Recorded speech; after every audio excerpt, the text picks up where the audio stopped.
This video is brought to you by Squarespace. From websites and online stores, Squarespace is the all-in-one platform to build a beautiful online presence. The thing that I love about having a Squarespace website is that not only can I display my illustrations in a professional manner in a gallery format, I can also integrate my social media platforms seamlessly as well. I recently discovered that there's a widget that allows me to easily add my YouTube videos directly on my page, and I think that being able to do so is a great way for me to introduce myself to new people and potential clients who might not already be familiar with who I am and what I have to offer. This makes my About page on my website very clear and concise about what I do as an illustrator and content creator, and of course is something that I can continue to customize to fit my needs. So if you're interested in launching your own website, head over to squarespace.com for a free trial, and when you're ready to launch, go to squarespace.com/imawonder for 10% off your first purchase of a website or domain. Hello friends, in today's video, I'm going to be making polymer clay earrings for the first time. This is something I've been wanting to do for a while, and I've been feeling very inspired lately, so I'm glad to have finally jumped in. First, you will need some clay, of course. I've seen many people use the classic original Scupley, which I've used before, but after doing some research, I found that many earring makers prefer to use Scupley Primo and Scupley Souffle, which are lighter and more durable, which is ideal for jewelry. Many clay earring makers also use a pasta machine to roll out their clay, but instead I bought this roller kit, which has these levels that help you roll out the clay in various thicknesses. And I know that sculpting is not my strong suit, so to make my life as easy as possible, I purchased some extra tools to make the earring process a little bit easier on myself. Everything I've purchased is available at your art and craft stores, Amazon, and Etsy. Of course, a lot of these things that I have are optional, and I've seen many creators make tons of fantastic crafts using, their pens as rollers and just being more resourceful and not necessarily needing all of these specific tools. But I admittedly went a little bit overboard just because I felt like I wanted to be as prepared as possible. So here you can see I am mixing the clay to create the color that I want. And I originally tried using a wax sheet of paper to try and keep the clay as clean as possible, but it just ended up being really difficult to roll. So I ended up abandoning the extra wax tissue paper while rolling out the clay. And then, of course, I am now using the cookie cutters to cut out my shapes. And the thing about this clay is that initially it is very, very hard and requires a lot of kind of warming up with your hands, and then it ends up becoming really, really soft, which is good and bad because over time, the kind of heat from my hands from mixing it ends up making the clay stick to some of the cutters, which you'll see ends up being really frustrating. And then here you can see I'm using the extruder for the very first time, which actually was pretty easy to use. It definitely made like an awful squeaky sound, which of course you can't hear because I cut out the audio, but I think it might be a combination of just me buying a really, really cheap one. But in any case, it was really satisfying to use, and I was able to get really even little tubes to create these little rainbows, and I think it definitely is a lot more consistent than trying to roll it out myself.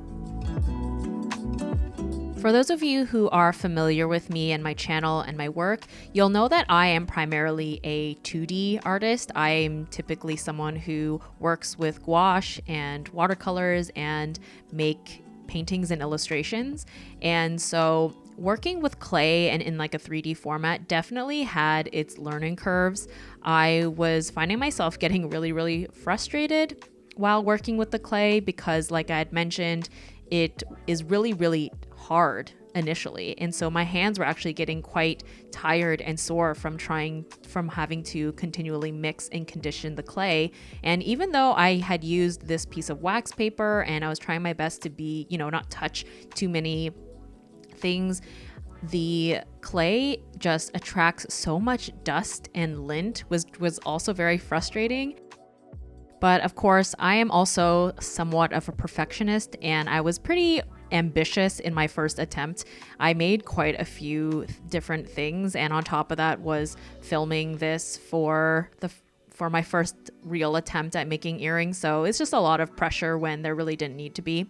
And so here you can see that the clay is now too soft and kept sticking to the cutters. And even if I tried as careful as possible to peel them out, they just end up being all warped regardless. And so what I ended up having to do was, after the clay was conditioned with, warming up my hands, and I would have to, after I'd mixed it, let it sit for a while so it would like cool down and then try to cut the clay, because otherwise it was just too sticky. And this is one of those things where you can watch all the tutorials, you can read all the blog posts, you can try and do as much research and be as prepared as possible before going into something, but you'll never really know how to do it until you actually try it yourself. And this is something that I always talk about when approaching any new medium or any art endeavor. You're going to gain so much experience when you actually just do and go through the trials and tribulations on your own. And you can see I was getting increasingly more and more frustrated with this. And so I gave up for the day and returned the next day to try again. And something that I have kind of learned, or think I will keep in mind moving forward, is either if I'm really impatient, I can actually put the clay in the fridge or the freezer, I think, for like a quick moment to let it cool down so that it doesn't stick so much.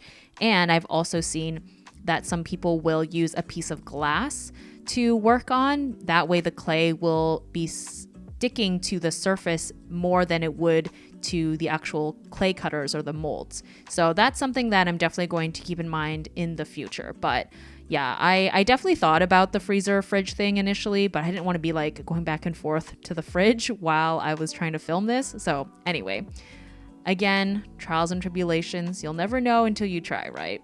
But I gotta say, cutting these rainbows, ooh, so satisfying. Also very nerve-wracking, but I'm really happy with how they turned out. They're a little bit bigger than I wanted them to be, I think, now looking at them as earrings, but I think they look really, really cute. And again, not bad for, the second or third attempt.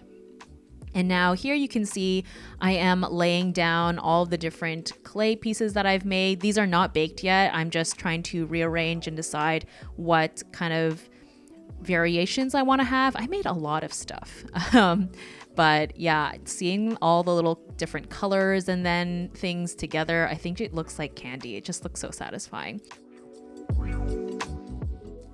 I unfortunately did not get the chance to bake and finish all of the clay earrings that you see here, just because I was running out of time and I wanted to make sure that I got this video out this week on time, on schedule. But yeah, I was hoping to paint some of them and use like the clear top coat on them as well, like those white heart earrings. I was hoping to do some kind of pattern on them, but maybe, in a future studio vlog, I can show me working on that element of making these earrings.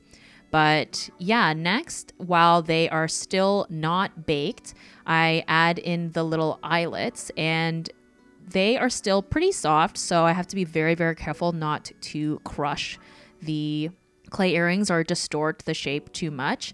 And something that I would say if you are looking to try this out yourself is make sure your nails are as short as possible, because something that I kept doing was I kept making little nail marks on the clay, which was really frustrating. And then I'm using this little tool to create holes for the jump rings. You can definitely use like a toothpick or a paper clip or something like that as well. I just happen to have these because I, again, went a little crazy on my clay tool purchasing spree months and months ago.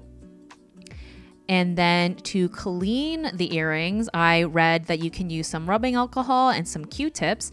And basically what it does, it's just like removing like this very, very surface layer of the clay and helps remove any of the lint. And it also helps smooth out any fingerprints and any little kind of mistakes. Again, this is before you bake it. And that definitely made a huge difference in making them look a lot cleaner before I baked them.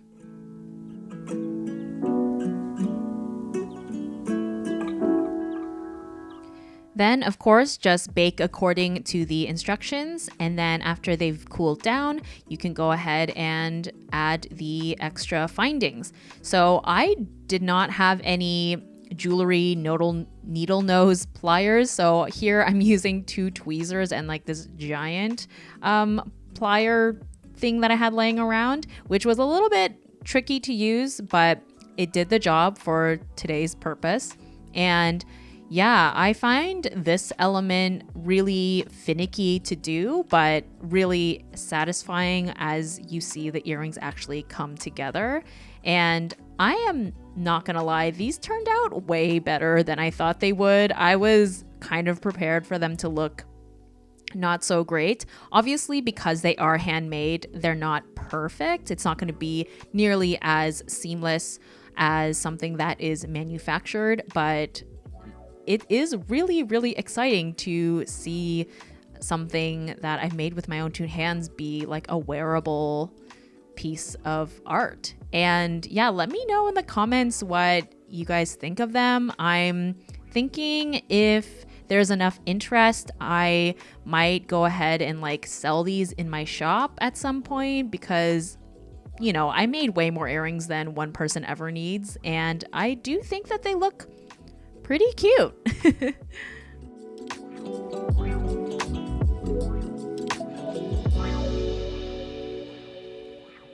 And then lastly, there was kind of 2 methods of earrings that I was making here. So this one, the eyelet, unfortunately was a little bit loose. And since the rainbow is like a bit of a bigger object, even though it is still pretty light, I wanted to make sure that I had it very secure. So I ended up covering the eyelet in the E6000 glue and then putting it back in to make sure that it's like super secure.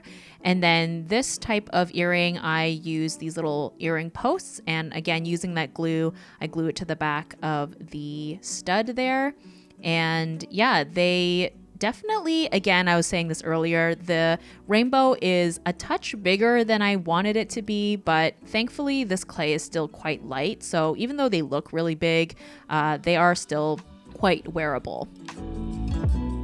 But yeah, that is the finished product. I am pretty pleased with how they turned out. I'm actually kind of impressed. And yeah, I hope that you guys had fun watching me make this first attempt at earrings. I know it's a little bit different from my usual content, but still pretty fun. And yeah, I hope that you enjoy. Thanks so much for watching, and I'll see you in the next one. Bye!